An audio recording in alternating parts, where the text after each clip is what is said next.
Seigneur, je t'invite pour écouter la parole éternelle, car c'est l'heure du choix.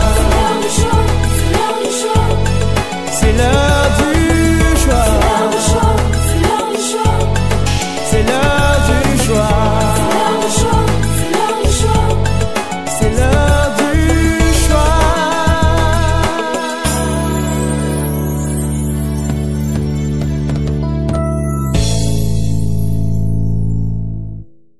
Louange de nos cœurs au siècle des siècles. Amen. Amen. Gloire au Seigneur. Dieu est bon en tout temps. Lorsque les temps changent, Dieu reste bon. Amen. Oui, ce matin, c'est un matin spécial. Ce jour est un jour spécial pour moi et c'est la première fois, bien-aimé, dans ma vie que je puisse avoir l'occasion de prêcher les jours de mon anniversaire. J'ai dit, ça tombe bien parce que je suis né pour te servir. Ça tombe bien, Seigneur, parce que c'est ma mission. Je serai encore debout pour reconnaître que tu m'as envoyé pour cela. Merci à vous tous qui me donnez une raison de vivre. Oh, je dis merci à vous tous. Merci à vous tous. Vous me donnez une raison de vivre. Vous m'aidez à tenir. Vous m'aidez à tenir. Merci, chérie, pour ta présence à mes côtés. Merci pour tes paroles qui ont failli me faire pleurer maintenant, mobile. Alléluia. Que Dieu soit béni. Amen, amen. Merci beaucoup. Nous voulons ouvrir la Bible et nous l'ouvrons dans 1 Pierre 4, verset 10. 1 Pierre, chapitre 4, verset 10. Je vais lire d'abord pour nous tous ensemble, et puis après ensemble, nous allons proclamer ce qui va être notre hymne de l'année. Notre verset central de l'année. 1 Pierre 4, 10. Comme des bons dispensateurs des diverses grâces de Dieu, que chacun de vous mette au service des autres le don qu'il a reçu. Amen. On y va ensemble, comme des bons dispensateurs. Que chacun de vous mette au service des autres le don qu'il a reçu. Amen. Bon appétit. Nous voici, bien-aimés, au premier dimanche de l'année 2021. Une nouvelle année, une année qui vient avec des choses que nous ne connaissons pas. Une année qui vient et en son sein, elle est pleine de cadeaux. Elle est tout emballée. Et que, par la grâce de Dieu, nous aurons au jour le jour, bien-aimés, la possibilité de déballer et de voir ce qu'elle contient cette année 2021. Quelles que soient les choses qu'elle contient, et j'aimerais parler à l'année comme on parle à une personne, 2021, quelles que soient les choses que tu contiens, des choses qui sont en toi, nous ne nous inquiétons pas, car nous savons que l'ancien des jours est avec nous. Nous savons que le rocher des âges est avec nous. Il nous aidera à te maîtriser. Il nous aidera à te traverser. Parce qu'il nous a fait la grâce d'entrer en ton sein. Quels que soient les temps et les circonstances que tu pourras placer devant nous, le maître des temps et des circonstances sera au-dessus de toi. Alléluia. Bonne année en Jésus. Nous sommes dans une nouvelle année, comme j'ai dit, et nous avons un nouveau thème. une nouvelle pensée qui va nous accompagner et nous conduire tout au long de cette année. Ce verset de 1 Pierre 4, verset 10, va nous permettre, bien-aimés, de concentrer notre marche dans la même direction et pour atteindre tant soit peu les buts de Dieu dans chacune de nos vies, dans chacune de nos destinées. Lorsque nous avons un thème, ce n'est pas juste par besoin de changement, de parler d'autre chose, non. Je crois que c'est le Seigneur qui, par sa grâce, dépose un fardeau dans le cœur et canalise, bien-aimés, nos pensées dans une direction bien donnée. Quitte à nous de pouvoir saisir l'occasion et nous laisser instruire, et pourquoi pas saisir la pensée de Dieu et nous l'approprier pour la vivre. Ainsi, nous faisons du chemin, nous faisons des progrès avec le Seigneur. Cette épître de Pierre est une épître adressée aux chrétiens qui sont dans la dispersion, comme il l'écrit lui-même. Les chrétiens qui sont dans la dispersion, ce sont ces chrétiens juifs, mais qui vivaient hors du territoire d'Israël. Il y en avait en Asie et il y en avait ailleurs, peut-être jusque vers l'Iran actuel. Mais il parle des chrétiens de la dispersion, des juifs, que l'on peut appeler aussi les juifs de la diaspora. Les théologiens appellent cette épître une épître générale, car n'étant pas adressée à un destinataire particulier. C'est une de ces épîtres nommée générale. Cette épître, bien-aimée, est pleine d'exhortations pratiques. Et cette épître est là pour encourager les disciples de Christ à demeurer fermes dans la foi, peu importe les souffrances, les temps difficiles et tous les aléas de la vie qui s'abattent sur eux à cause de leur identité, à cause de leur foi. Cet épître appelle les chrétiens à tenir ferme dans la foi, quoique exposés aux souffrances. Les disciples doivent se considérer étrangers. Dans un monde qui va subir bientôt sa fin, qui va connaître sa fin, dans un monde qui va avoir à vivre les jugements de Dieu. Ces disciples qui sont sous le gouvernement de Dieu doivent se préparer, doivent hâter l'avènement de leur Seigneur et ils doivent savoir que Jésus-Christ revient bientôt et que ce monde connaîtra avec fracas sa ruine. Et Pierre dira qu'il y avait un autre monde d'alors, mais qui a été englouti dans les eaux. Celui-ci aussi passera. Mais ces chrétiens ne sont pas abandonnés à leur triste sort, non. Ils sont soutenus par Jésus-Christ. Et Jésus-Christ leur a laissé des traces afin qu'ils puissent suivre ces traces, marcher dans ces traces. Voilà, bien-aimés, brièvement, le résumé de cette épître de Pierre. Le thème de cette année, nous disons dispensateur de grâce. Voilà le thème. Et ce thème te concerne personnellement. Il est question de toi, il est question de moi. Dispensateur de grâce.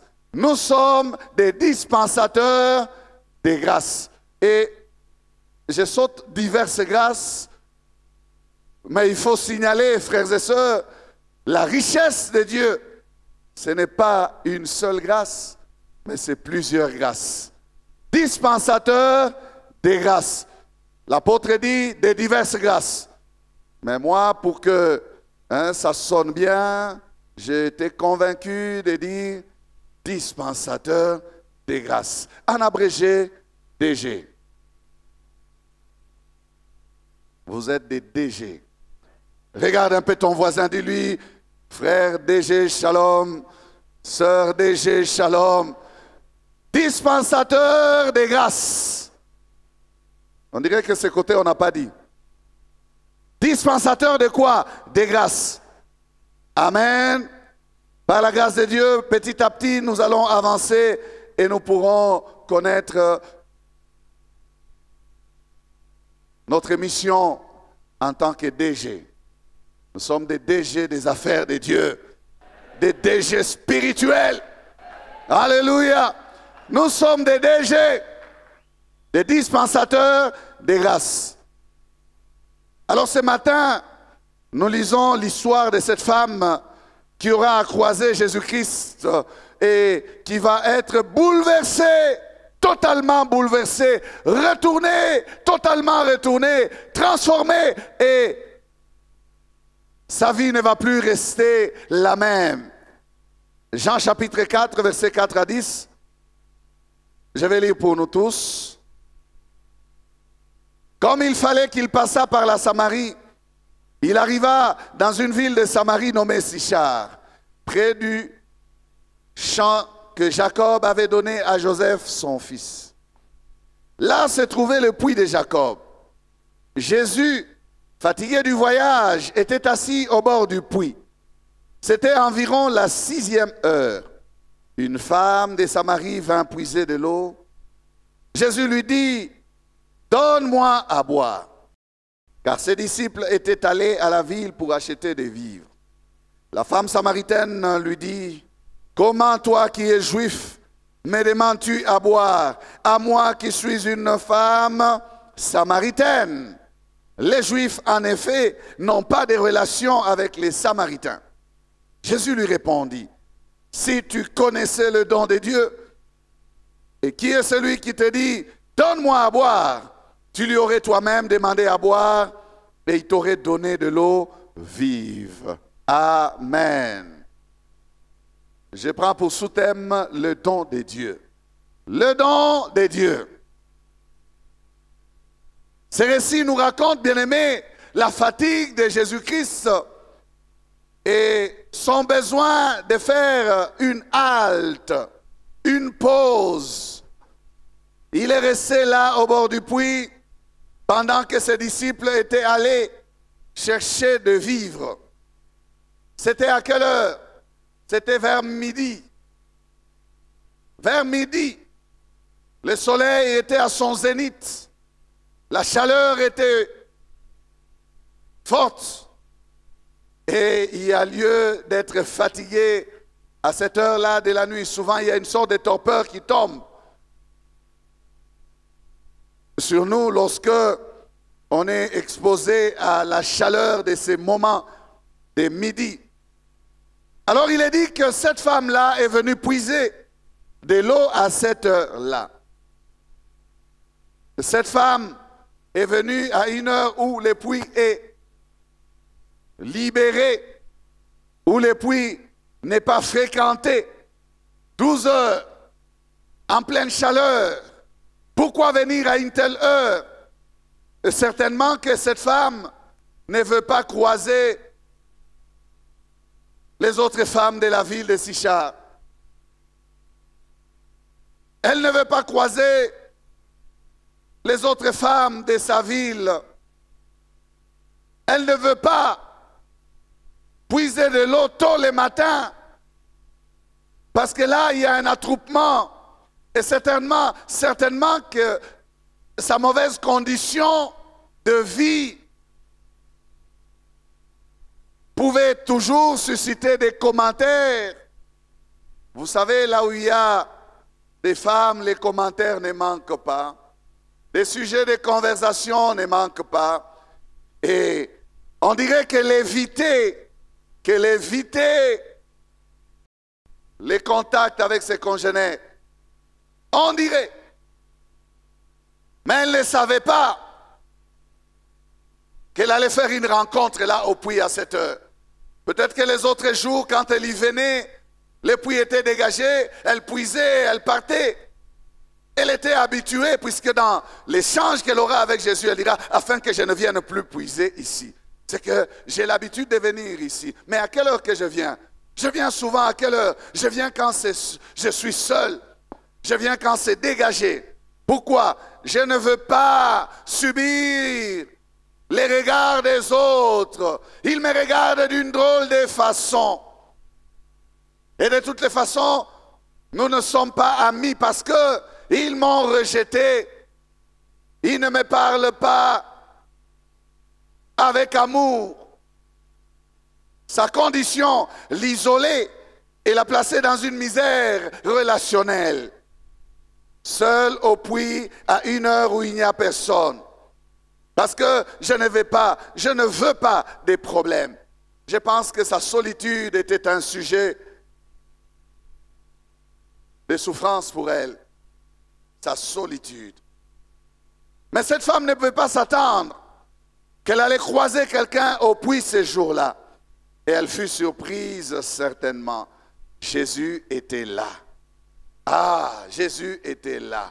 Bien-aimés, regardez, je pense que Jésus-Christ a fait sciemment de demander à tous ses apôtres de partir, tous ses disciples de partir.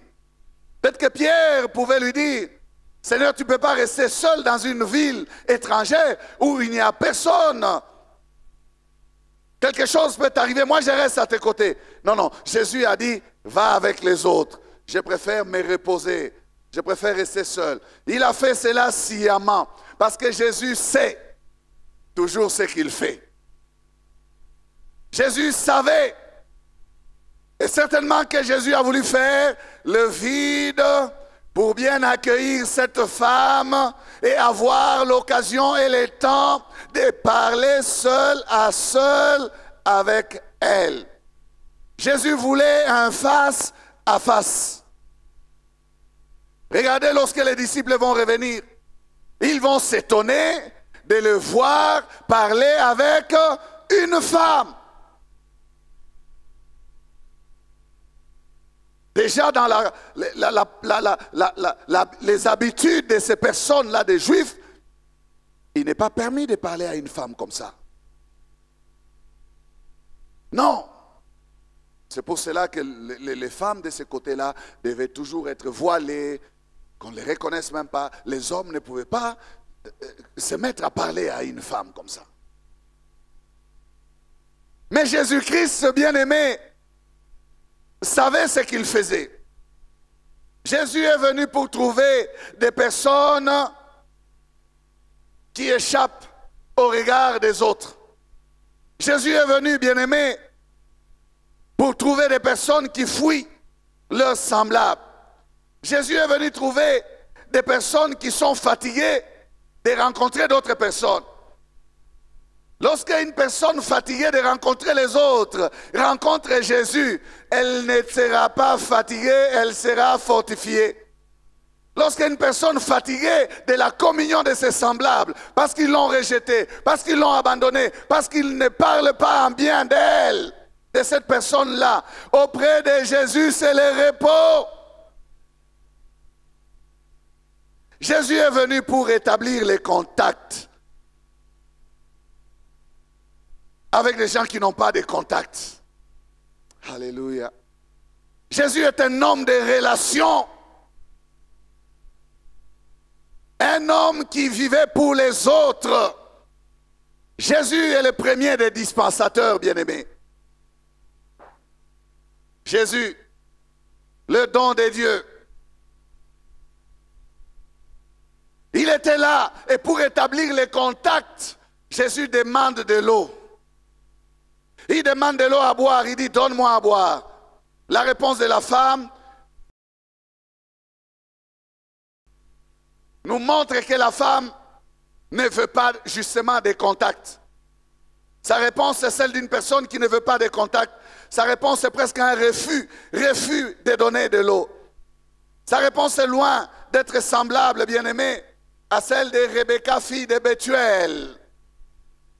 qui, un étranger, lui avait demandé à boire. Mais cette femme-là, cette fille, Rebecca, fille vertueuse, avait dit à cet homme, bois. Et lorsque tu auras bu, je ferai aussi boire tes chameaux. Jusqu'à ce que toutes tes bêtes boivent. Regardez la différence. Regardez la différence. La femme dit, comment est-ce que toi, qui es juif, me demandes à boire, à moi qui suis une femme samaritaine? Tu pourrais dire comme un Quinois peut dire, ezalagate. Comment toi, tu es quel juif, toi? Tu es quel juif? Elle va ajouter, dire, les juifs en effet n'ont pas de relation avec les samaritains. Toi, tu es quel juif? Tu es... Bien-aimé, Jésus est un juif spécial. Alléluia. Jésus n'a eu que l'enveloppe des juifs seulement. Mais Jésus est céleste.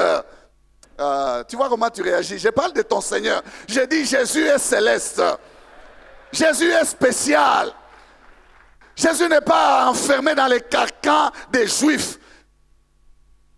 Non. Non, non. Jésus est plus qu'un juif. Alléluia. La femme samaritaine, bien-aimée, n'a pas envie de servir cet étranger. Elle ne voit en Jésus qu'un étranger. Elle ne voit en lui qu'un juif. Elle ne veut pas servir ces juifs qui lui demandent à boire.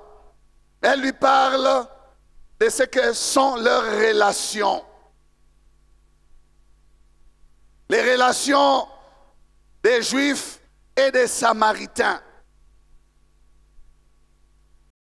Bien-aimés, regardez, si ces relations sont compliquées au point où on doit refuser de l'eau à un juif, je crois que c'est qu'il vivait dans un contexte difficile. Amen. Un contexte difficile. Et c'était grave, et même très grave. Ces deux peuples ne pouvaient pas se mettre ensemble. Ces deux peuples ne pouvaient pas collaborer.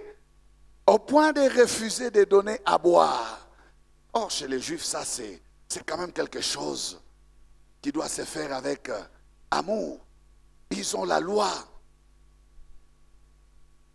Même les Samaritains, ils avaient la loi. Cette femme dira qu'elle est fille de Jacob. Donc elle a du sang juif. Et les Juifs, à moitié bien sûr, parce que les Samaritains, les Juifs les repoussaient justement à cause du fait qu'ils ont été mélangés. C'est des Juifs qui ont été mélangés avec des Assyriens qui avaient occupé leur territoire. Et c'est comme ça qu'ils ont dévié, ils se sont éloignés du culte de ceux de Jérusalem. En ayant un culte de mélange. Alors ce que dit la femme, Jésus le savait, mais Jésus n'a jamais été un séparatiste. Jésus a fait les premiers pas, parce que Jésus n'a jamais été un tribaliste. Si Jésus n'a jamais été un tribaliste, bien-aimé, ses disciples ne doivent pas non plus être des tribalistes. Les frères que nous sommes ne doivent pas être des tribalistes. Tu dis que tu es frère, mais tu ne vogues que dans le tribalisme. Non, tu vas nous pousser à douter que tu es réellement disciple de Jésus. Jésus, tout en étant juif, n'est pas resté enfermé par les juifs ou dans le judaïsme, non. Du reste, les juifs ne l'ont pas reçu. C'était les siens, ils ne l'ont pas reçu. Et il s'est tourné vers les autres. Jésus s'est tourné vers les autres parce que les Juifs l'ont rejeté ou l'avaient rejeté. Bien-aimé, j'aimerais dire à quelqu'un que c'est Jésus qui brise les frontières. Jésus brise les barrières. Jésus est venu pour nous servir de pont entre nous et Dieu, mais aussi pour servir de pont entre nous et nos semblables. Amen. Jésus, c'est le pont qui est jeté sur ces gouffres qui a été causé par notre péché ou par nos péchés. C'est le pont que Dieu a jeté pour nous réconcilier avec lui. C'est Jésus.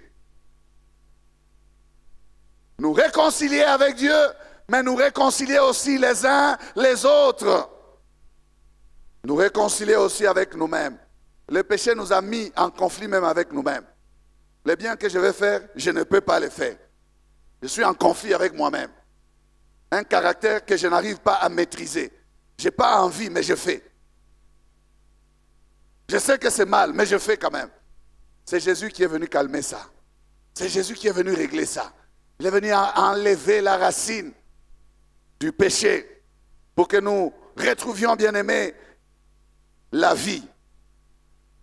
Alors quand la femme oppose à Jésus cette réponse séparatiste, Jésus avance avec elle. Et Jésus va lui parler des 4 vérités qui vont bouleverser sa vie. Ce matin, nous nous arrêterons qu'à la première vérité. Et ce message ne pourra pas terminer là, non. La première vérité de Jésus, donnée à la femme samaritaine, c'est au verset 10.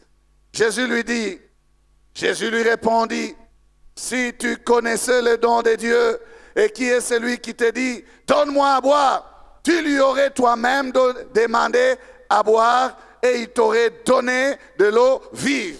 Amen. Jésus lui parle du don de Dieu. Le don de Dieu. Jésus est en train de dire à cette femme, en d'autres termes, il est en train de lui dire, c'est parce que tu ne connais pas ce que Dieu a déjà fait que tu me traites de cette façon. C'est parce que tu ne connais pas la grandeur de l'œuvre que Dieu a déjà préparée pour toi que tu me traites de cette manière. C'est parce que tu ne connais pas la grandeur de la grâce que tu as une telle attitude. Tu ne connais pas le don de Dieu. Si tu connaissais le don de Dieu, si tu connaissais le don de Dieu, il dit à la femme, si tu pouvais avoir une idée de la grandeur de cette grâce, de ce privilège que tu as ce matin, de me voir en face de toi, oh, les choses seraient autres. Les choses seraient autres. Si tu pouvais connaître qui je suis, il lui dit, si tu savais qui est celui qui te dit, donne-moi à boire, c'est toi qui lui aurais demandé. Voyez comment les choses sont. Il veut dire à cette femme, tu es voilée, tu es aveuglée, tu ne vois pas bien et tu es ignorante. Tu es dans l'ignorance, tu ne connais pas, tu ne vois pas, tu ne perçois pas, tu ne discernes pas qui est en face de toi. Tellement que Jésus était simple, pas de garde du corps, pour qu'on voie sa grandeur, pas de vêtements royaux, pas une attitude princière, pour que cette femme puisse trembler devant lui, dire, je suis devant une autorité, je suis devant... Non, c'était un homme, Jésus était un homme. Ah, j'aime ça. Jésus-Christ, homme, un homme abordable, un homme que vous pouvez appeler juif, parce que vous le voyez comme les communs des juifs.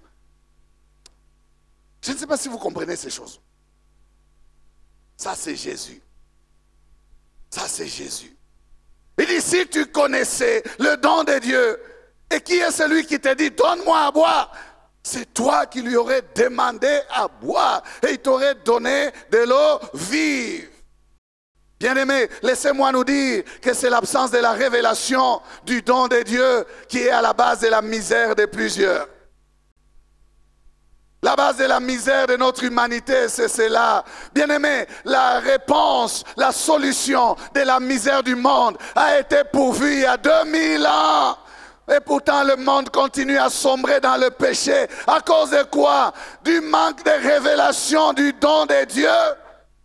Des choses que Dieu a déjà réglées. Pourtant, nous continuons à souffrir dans le péché.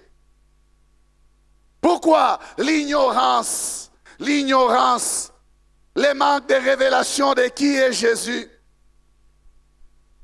Pour la plupart des nations, Jésus, c'est juste celui qu'on célèbre à la Noël. C'est l'occasion de la vente des cadeaux. Les affaires marchent mieux à la Noël que durant toute autre période de l'année. Parce que tout le monde achète quelque chose. Donc Jésus n'est qu'un booster du business pour eux. Le manque de la révélation de Christ fait que les gens ont un Jésus historique, un Jésus qu'ils ont gardé bébé, qui ne grandira pas, qui est vendu bébé, partagé bébé, enseigné bébé. Les petits enfants de Bethléem, c'est fini. D'autres n'ont vu en lui qu'un fils du charpentier. Le fils du charpentier, c'est être aveugle. L'ignorance à propos du don de Dieu fait souffrir notre monde malgré tous les progrès accomplis, malgré tous ces développements après lesquels les nations courent. Pourtant, elles sont restées dans l'ignorance quant à la révélation du Fils de Dieu. Enfermées dans l'ignorance. L'ignorance du don de Dieu, bien-aimé, maintient cette femme dans une position délicate. Et gloire à Dieu pour Jésus qui est en face d'elle. Il va avancer avec elle pour la sortir de là. Il va avancer avec elle pour la tirer de son ignorance. Elle était en face de la vie, mais elle était encore dans la mort. Voilà ce que peut faire l'ignorance. Tu es en face de la vie, mais tu restes dans la mort. Tu es en face de la bénédiction, mais tu n'y accèdes pas. Tu es en face de la solution à tous tes problèmes, mais tu restes dans tes problèmes. Par ignorance. Tu es en face de la liberté. La prison est ouverte, mais tu refuses de sortir. Tu dis, je suis bien ici. Bien-aimé, c'est normal que vous allez à la casse, à pas vous ouvrir les portes. Les prisonniers ne courent pas, mais ils restent là-dedans et ils disent, nous sommes habitués, nous allons rester ici. J'ai appris l'histoire d'un homme comme ça. Il a dit que la prison, c'était sa maison. On les libérait, mais il rentrait toujours en prison. Il aimait la vie de la prison. Ils sont nombreux, mais ce sont des détraqués. Ça ne marche pas dans la tête. Ils sont nombreux comme ça. La porte est ouverte. Courez pour sortir et retrouver la liberté. Non, non, nous préférons rester là-dedans. Nous préférons rester esclaves. Alors que la liberté a été déjà proclamée. Tu es en face de la grâce, mais tu n'en profites pas.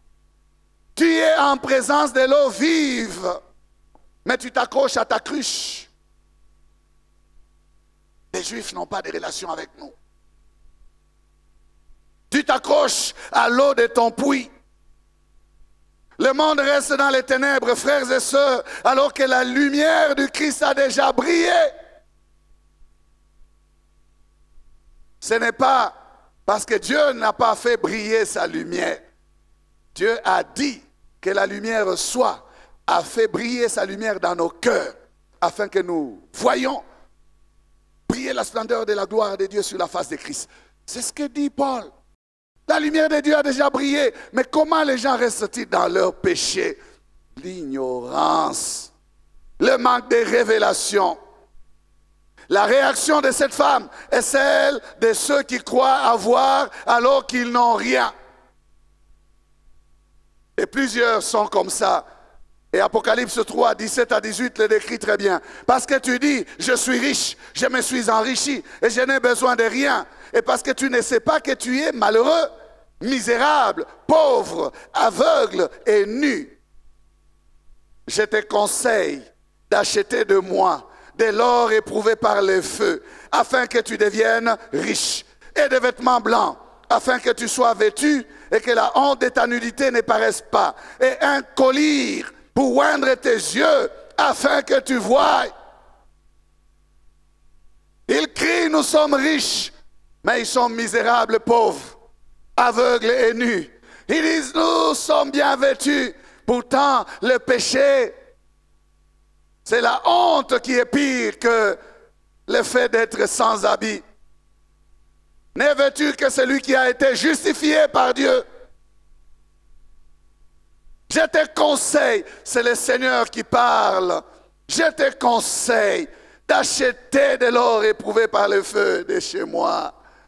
Ne dis pas, je n'ai besoin de rien, je me suis enrichi. Tu es misérable. Bien-aimé, c'est la condition de plusieurs. Ils croient avoir, pourtant ils n'ont rien.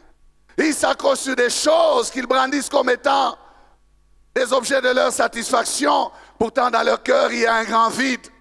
Ils sont malheureux parce qu'ils ignorent le don de Dieu. Ce matin, j'aimerais que quelqu'un puisse discerner le don de Dieu. Le don de Dieu. La solution pour le salut. Les rôles vont changer. Voilà ce que Jésus est en train de lui dire. Les positions vont changer. Les rôles vont changer. Ce n'est pas moi qui ai besoin de toi. C'est toi qui as besoin de moi. Voilà ce que Jésus est en train de dire.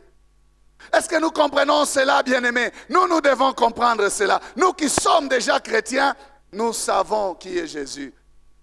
Et nous pouvons dire, qui de nous a besoin de l'autre? Qui de nous deux? Entre moi et Jésus, qui a besoin de l'autre le plus? Qui a le plus besoin de l'autre? C'est moi. Voilà pourquoi je me prosterne. Voilà pourquoi je les supplie. Voilà pourquoi je les cherche. Voilà pourquoi nous sommes à l'église. Voilà pourquoi nous faisons de Jésus, bien-aimé, l'objet de notre attachement. Parce que nous avons compris, pour nous, nous avons compris que c'est nous qui avons besoin de Jésus. Amen. C'est parce que nous avons eu la révélation de connaître qui est Jésus. Nous qui connaissons Jésus. Donc, tout part, bien-aimé, de connaître le don de Dieu.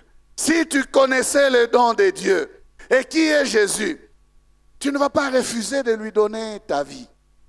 Si tu connaissais le don de Dieu et qui est Jésus, tu ne peux pas t'empêcher de t'attacher à lui. Tu n'auras pas honte de proclamer que tu es chrétien.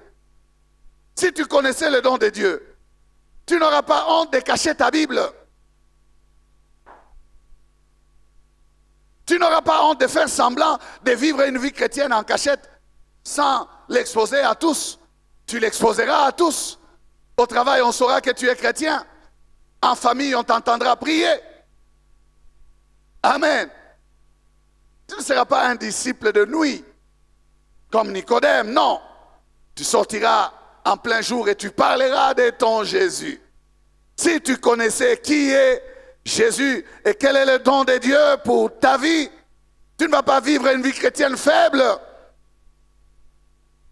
pleine de négligence, une vie chrétienne sans goût. Je pense qu'il y a certains chrétiens qui ne connaissent pas aussi réellement les dons de Dieu. Pour eux, on leur a dit que si tu pries, tu seras guéri. Ils se sont limités là, à la guérison. On leur a dit que si tu pries, tes affaires vont marcher. Ils se sont limités là. Ils ne comprennent pas qu'ils doivent être en communion avec Jésus. Ils ne comprennent pas que leur intelligence doit être renouvelée et vivre la vie de Dieu. Si tu connaissais qui est Jésus, non, bien-aimé, tu ne resteras pas dans les limites de ta Samarie. Ton identité de Samaritain. Non, tu ne t'enfermeras pas dans ces limites-là. Connaître le don de Dieu nous sort de l'orgueil. Connaître le don de Dieu nous pousse à l'humilité. Tu ne peux pas connaître le don de Dieu et rester indifférent. Tu connais Jésus et rester insensible. Tu ne fais rien. Non, jamais. Savoir que Dieu a tant aimé le monde et qu'il nous a donné Jésus ne peut se terminer que par le salut. Ton amen n'est pas bon. C'est parce que tu as reçu cette connaissance-là du don que Dieu a fait au monde. Sais-tu que le plus grand don de Dieu, c'est Jésus. Le plus grand don que Dieu ait fait au monde, c'est Jésus. Car Dieu a tant aimé le monde qu'il a fait quoi? Qu'il a donné son Fils unique, pas son Fils cadet. son fils unique, le seul qu'il avait, pour dire la valeur de ces dons-là, la grandeur de cet amour-là. Son fils unique, afin que quiconque croit en lui ne périsse point, mais qu'il ait quoi? La vie éternelle. Amen. Connaître les dons de Dieu, bien-aimé, nous sort de l'orgueil. Savoir que Dieu a tant aimé le monde ne peut nous conduire qu'à être sauvés. C'est lorsque nous comprenons ce que Dieu a fait. Jésus est la manifestation de l'amour de Dieu. Jésus est la manifestation de la grâce de Dieu. Pour un monde pécheur, perdu, un monde qui ne méritait que la condamnation. Ces jours-là, pour cette femme, la grâce de Dieu était tellement forte. Jésus ne s'est pas arrêté là. La grâce de Dieu était en train de couler en face de cette femme. La grâce de Dieu était là pour une femme qui ne méritait rien, qui ne méritait que la condamnation, le rejet de ses semblables. Pourtant, Jésus ne l'a pas condamnée. Sa mauvaise vie l'a disqualifiée de tout. Sa mauvaise vie ne l'a placée pas sur le terrain des privilégiés de ce monde. Non, mais des condamnés. Un juif normal ne pouvait pas parler avec elle. Mais le juif spécial a parlé avec elle. C'est la grâce de Dieu. Jésus ne la condamna nullement pas ces jours-là. Mais Jésus va la conduire lentement mais sûrement à sa révélation. Voilà ce qu'a été sa mission. Amener cette femme à connaître le don qu'il était pour l'humanité. Cette première vérité, bien-aimée, est le premier degré pour faire monter cette femme à une révélation encore plus supérieure, pour qu'elle arrive à découvrir totalement Christ. Les versets 11 à 15, et on va arrêter. Seigneur, lui dit la femme, tu n'as rien pour puiser, et le puits est profond. D'où aurais-tu donc cette eau vive? Es-tu plus grand que notre père Jacob, qui nous a donné ce puits et qui en a bu lui-même, ainsi que ses fils et ses troupeaux? Jésus lui répondit, quiconque boit de cette eau aura encore soif, mais celui qui boira de l'eau que je lui donnerai n'aura jamais soif, et l'eau que je lui donnerai deviendra en lui une source d'eau qui jaillira jusque dans la vie éternelle. La femme lui dit, Seigneur, donne-moi cette eau afin que je n'ai plus soif et que je ne vienne plus puiser ici. Alléluia! Jésus a réussi. Ah, Jésus, Jésus, Jésus, Jésus. Jésus! Oh, peut-être que tu ne comprends pas, bien-aimé. Les rôles viennent de changer. Les positions viennent de changer. Il n'a rien pour puiser, mais la femme est déjà saisie. Elle est déjà prise. Elle est déjà dans les désirs. Elle dit, donne-moi. C'est ce que Jésus voulait. Si tu connaissais les dons de Dieu, c'est toi qui vas lui demander à boire. Elle vient de le faire. Elle dit, donne-moi de cette eau. Es-tu donc si spécial? Es-tu plus grand que Jacob? Jésus ne va pas passer du temps à faire des comparaisons avec Jacob et tout ça. Jésus est plus grand qu'Abraham. Pas Jacob. Il n'a pas le temps de répondre à tout cela. Il va passer à la vitesse supérieure. À suivre.